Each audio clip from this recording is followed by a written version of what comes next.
And in our top business story, Abu Dhabi Ports, the government-owned company that runs the $7 billion terminal, has announced plans to expand the port's quay wall so that it can handle more cargo and to dredge the port to make it 2 meters deeper.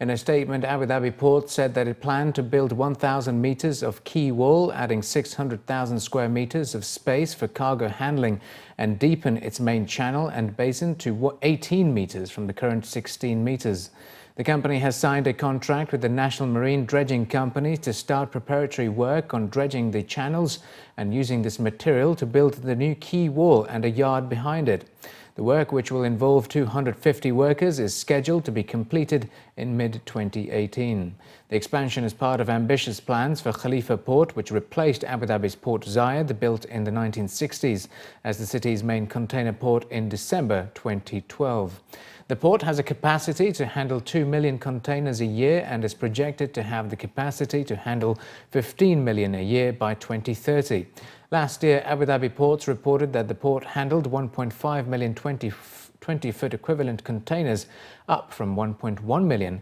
in 2014. And Dubai Customs Investments recorded a notable increase in the number of transactions during the first half of this year, according to a statement issued by the Dubai Customs Department of Planning and Development. The department, also known as Trakhis, recorded a 6.3% growth in the number of transactions processed in H1 2016 to 55,086, in comparison with 51,726 in H1 2015. His Excellency Sultan Ahmed bin Sulayem, Chairman and CEO of DP World and Chairman of Ports, Customs and Free Zone Corporation, said Trakhis recorded a 10% growth in gross income during H1 2016. His Excellency added that Trakhis streamlined procedures which cut down the time needed to process a transaction to only a few minutes and is a major drive behind the increase in the number of transactions. During the first half, 18,574 transactions were processed by Trakhis Civil Engineering Department alone, which caters to construction approval requirements of clients and consultants of projects within the jurisdiction of the Development Authority. The figure reflects an increase of 3,626 transactions over the 14,948 transactions it processed in H1 2015. The figures also revealed that the Commercial Licensing Department in Trakhis issued 3,368 commercial licenses from January to June this year. The upcoming value-added tax is likely to be a stable source of revenue for governments in Gulf countries, with a minimum impact on the common man's life, according to an industry specialist for Deloitte Middle East.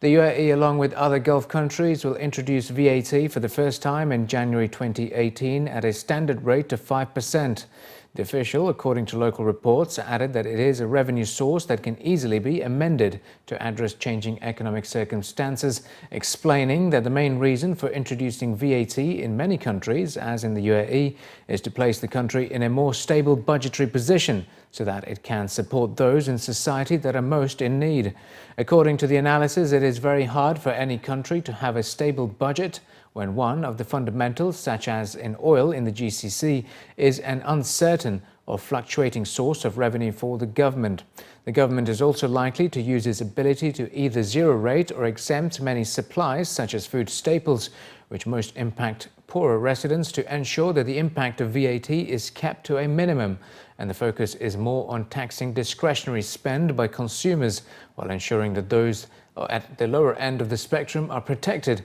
and assisted. Online portal dubizzle has released its first luxury and prestige motors report, which has looked at trends in the segment over the first 7 months of the year. dubizzle found that almost 145,000 car ads were posted on its website, with over 7,000 luxury car ads, including Porsche and Bentley, and 36,000 prestige car ads that included Mercedes-Benz and BMW. The report seeks to highlight the popularity of the luxury and prestige car segments in the UAE and share insights on the local competitive landscape within those segments. The report considered luxury and exotic car brands including Aston Martin, Bentley, Bugatti, Ferrari, Lamborghini, Maserati, McLaren, Porsche and Rolls-Royce, Porsche was identified as the most listed luxury car on the platform since January this year, with approximately 44,300 ads, followed by Bentley with 940 ads and Ferrari with 450 ads. The total value of cars posted for three brands was 924 million dirhams, 512 million dirhams and 270 million dirhams respectively. When looking at the average prices of cars in the exotic segment, Bugatti ranked as the most expensive with an average price of 7 million dirhams, followed by Lamborghini at 1 million dirhams and Rolls-Royce at 950,000 dirhams. When delving into the results of prestige car brands, Mercedes-Benz ranked as the most popular on dubizzle with approximately 13,100 ads posted between January and July, followed by BMW and Lexus with approximately 9,400 and 7,400 ads posted respectively.